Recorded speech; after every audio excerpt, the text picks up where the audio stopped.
Assalamualaikum warahmatullahi wabarakatuh. Kembali lagi dengan pelajaran PPKN kelas 7 bab 6 di semester genap. Pembahasan kali ini merupakan pembahasan terakhir di bab 6, yaitu masih membahas tentang karakteristik daerah tempat tinggal dalam kerangka NKRI.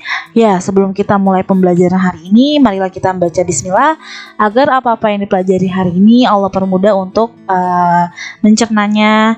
Allah mudahkan segala aktivitasnya. Ya, bismillahirrahmanirrahim, kita mulai pembelajaran hari ini. Pada pertemuan sebelumnya kita sudah membahas dua pembahasan, yaitu yang pertama tentang semangat persatuan dan kesatuan dalam bingkai NKRI, yang kedua sudah membahas tentang makna sejarah berdirinya NKRI, dan yang akan kita bahas pada hari ini yaitu peran daerah tempat tinggal dalam perjuangan mendirikan dan mempertahankan NKRI. Nah, kita akan bahas yang ini nih, peran daerah tempat tinggal dalam perjuangan mendirikan dan mempertahankan NKRI. Kita tahu ya, keberhasilan bangsa Indonesia ini dalam merebut kedaulatannya hingga berdirinya suatu negara yang disebut dengan NKRI yang merdeka, bebas dari penjajahan, tidak lepas dari adanya berbagai dukungan. Nah, baik moral, materi, harta benda, jiwa raga dari tokoh-tokoh negarawan maupun para pejuang bangsa yang bekerja keras tanpa pamrih. Nah, kita akan bahas beberapa peristiwa-peristiwa untuk mengenang para tokoh bangsa dalam mempertahankan NKRI, bahkan peran daerah tempat tinggal dalam perjuangannya. Yang pertama nih, tujuan bangsa Indonesia. Nah, tujuan bangsa Indonesia untuk melucuti tentara Jepang atau merampas nih hal-hal yang berkaitan dengan tentara Jepang. Yang pertama, untuk mendapatkan senjata sebagai modal perjuangan selanjutnya. Yang kedua, untuk mencegah agar senjata Jepang tidak jatuh lagi ke tangan sekutu. Yang ketiga, mencegah agar senjata Jepang tidak digunakan Jepang untuk membunuh rakyat Indonesia. Kita tahu ya, kemarin kan sudah membahas Jepang itu menyerah pada sekutu. Nah, ini makanya Indonesia membuat tujuan agar beberapa hal penting seperti untuk mengambil senjatanya, terus untuk mencegah agar senjatanya itu tidak ke sekutu, serta tidak ingin nih kalau misalnya Jepang itu sampai membunuh rakyat-rakyat Indonesia. Nah, ini gambarnya ya pada saat peristiwa Indonesia untuk melucuti tentara Jepang. Nah, kita akan bahas yang pertama dulu nih, Civil Affairs Agreement. Nah, pada tanggal 24 Agustus 1945, antara pemerintah kerajaan Inggris dengan kerajaan Belanda tercapai suatu persetujuan yang terkenal dengan nama Civil Affairs Agreement, yang disebutkan bahwa Panglima Tentara Pendudukan Inggris di Indonesia memegang kekuasaan atas nama pemerintahan Belanda. Dalam melaksanakan hal yang berkaitan dengan pemerintah sipil, pelaksanaannya itu diselenggarakan oleh NICA di bawah tanggung jawab Komando Inggris. Nah, selanjutnya kita akan bahas tentara sekutu mendarat ke Indonesia. Tentara sekutu atau tentara Inggris mendarat ke Jakarta itu pada tanggal 15 September 1945. Nah, bersama tentara Inggris juga ikut pula nih serdadu Belanda serta pegawai sipil Belanda atau yang disebut dengan MICA yang dipimpin oleh Van der Plas. Tugas tentara sekutu apa sih? Nah, tugasnya itu melucuti atau merampas senjata tentara Jepang dan memulangkan kembali para tawanan ke negerinya. Nah, untuk melaksanakan tugas tersebut nih, sekutu membentuk komando khusus yang disebut dengan Elite Forces Netherlands East Indies atau yang disebut dengan AFNI. Nah, jadi paham ya, tentara sekutu ini mendarat ke Indonesia bersama dengan serdadu Belanda serta NICA. Tujuannya itu untuk melucuti atau merampas senjata tentara Jepang. Nah, selanjutnya kita akan bahas kedatangan rombongan besar AFNI dan adanya insiden bendera. Maksudnya apa nih? Nah, sejak tanggal 19 September 1945, rombongan besar AFNI mulai berdatangan ke Indonesia. Belanda dan sekutu yang mendarat di Surabaya itu menginginkan Hotel Yamato untuk dijadikan sebagai markas Angkatan Laut Belanda, sehingga bendera Belanda pun dikibarkan di atas Hotel Yamato. Padahal bendera merah putih itu di Hotel Yamato itu sudah ada. Nah, sehingga bendera merah putih ini diturunkan oleh Belanda dan diganti oleh bendera Belanda. Hal ini menimbulkan kemarahan rakyat dari Surabaya. Mereka beramai-ramai menyerbu hotel untuk menurunkan bendera Belanda. Setelah diturunkan nih, kan bendera Belanda itu warnanya merah, putih sama biru ya. Nah, setelah diturunkan warna birunya nih dirobek sehingga tersisa merah putih, kemudian dikibarkan kembali. Nah, sehingga peristiwa ini dikenal dengan peristiwa insiden bendera. Nah, kita akan bahas intinya dari pembahasan kita kali ini. Yang pertama yaitu tentang peran setiap daerah dalam mempertahankan kemerdekaan Indonesia. Yang pertama, Yogyakarta, pertempuran di Yogyakarta. Nah, peran Yogyakarta dalam mempertahankan kemerdekaan Indonesia erat kaitannya dengan sikap Sultan Hamengkubuwono ke-9. Sultan Hamengkubuwono IX dan Sri Paku Alam VIII menyatakan ke Presiden bahwa daerah Kesultanan Yogyakarta dan daerah Pakualaman menjadi wilayah NKRI dan menjadi kesatuan sehingga dinyatakan sebagai Daerah Istimewa Yogyakarta atau DIY. Nah, para pemuda Yogyakarta pertama kali mempertahankan kemerdekaan pada tanggal 7 Oktober 1945 ketika terlibat dalam pertempuran dengan tentara Jepang di Kota Baru. Nah, Yogyakarta ini juga menjadi ibu kota Indonesia selama kurang lebih dari 4 tahun.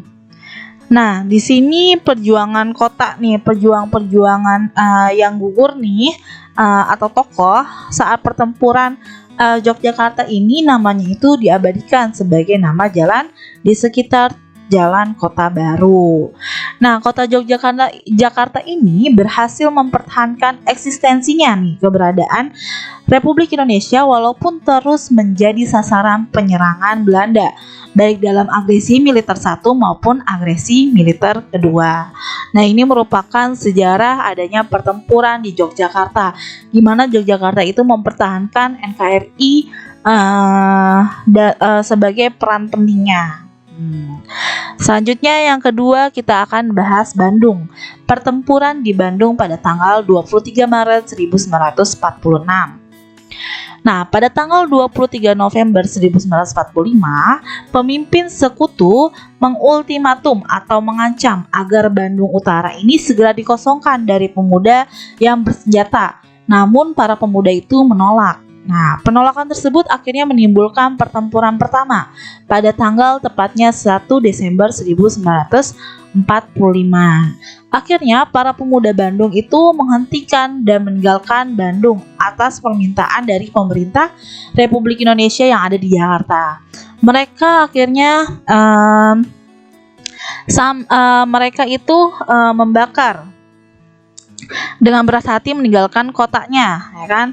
Selanjutnya dia membakar bangunan-bangunan kota penting di Bandung pada tanggal 23 Maret supaya sekutu itu tidak menggunakannya. Nah, sehingga peristiwa ini dikenal dengan peristiwa Bandung Lautan Api karena sambil mundur meninggalkan kotanya, mereka membakar bangunan-bangunan di kota Bandung. Tokoh yang terlibat dalam pertempuran yaitu M. Toha, Kolonel Nasution, dan Kolonel Hidayat. Akhirnya terbentuklah nih sebuah lagu yang berjudul Halo Halo Bandung, ciptaan dari Ismail Marzuki yang menggambarkan tekad yang tidak akan padam untuk merebut kembali kota Bandung. Nah, ini merupakan cara kota Bandung dalam mempertahankan Republik Indonesia. Selanjutnya yang ketiga ada Sumatera. Nah, pertempuran di Sumatera ini yaitu Medan Area 10 Desember 1945. Pendaratan sekutu dan pasukan Nica di Medan pada tanggal 9 Oktober 1945 dipimpin oleh T.D. Kelly dengan tujuan mengambil alih pemerintahan. Nah, pada tanggal 13 Oktober 1945, pemuda dan TKR atau Tentara Keamanan Rakyat bertempur melawan Sekutu dan Nica dalam upaya mengambil alih gedung pemerintahan dari Jepang. Pada tanggal 10 Desember 1945, Sekutu dan Nica melakukan serangan besar-besaran terhadap kota Medan. Pada bulan April 1946, Sekutu berhasil menduduki kota Medan, kemudian pusat perjuangannya pindah nih ke Pamantang Siantar atau di Sumatera Utara. Selanjutnya pada Agustus 1946 dibentuklah Komando Resimen Laskar Rakyat Medan Area untuk mengadakan serangan terhadap Sekutu. Seluruh wilayah Sumatera, baik Padang, Bukit Tinggi, Aceh melakukan perlawanan terhadap Jepang, Sekutu, dan Belanda. Nah, ini merupakan cara kota Sumatera. Peran Sumatera ini untuk mempertahankan keberadaan Republik Indonesia. Selanjutnya yang keempat ada Surabaya. Nah, pertempuran di Surabaya. Tanggal 10 November 1945 terjadi pertempuran antara rakyat Surabaya dengan 1945. Nah, pada tanggal 31 Oktober 1945 ini Inggris memberi peringatan agar kaum pejuang itu menyerah, tetapi tidak ditindak oleh para pejuang di Surabaya. Pada tanggal 9 November 1945, Jenderal Sherlock mengeluarkan ultimatum kembali kepada pemuda Surabaya untuk menyerahkan semua senjata, tetapi tidak ditanggapi oleh para pemuda. Nah, sehingga pada tanggal 10 November 1945, Inggris menyerang Surabaya secara besar-besaran. Nah, tokoh yang termasuk dalam pertempuran ini siapa aja? Yaitu Sungkono, Gubernur Suryo di bawah pimpinan Bung Tomo. Akibat serangan Inggris selama 15 hari, Surabaya menjadi hancur dan menyebabkan banyak rakyat yang gugur. Sehingga tanggal 10 November ini ditetapkan sebagai Hari Pahlawan. Nah, ini merupakan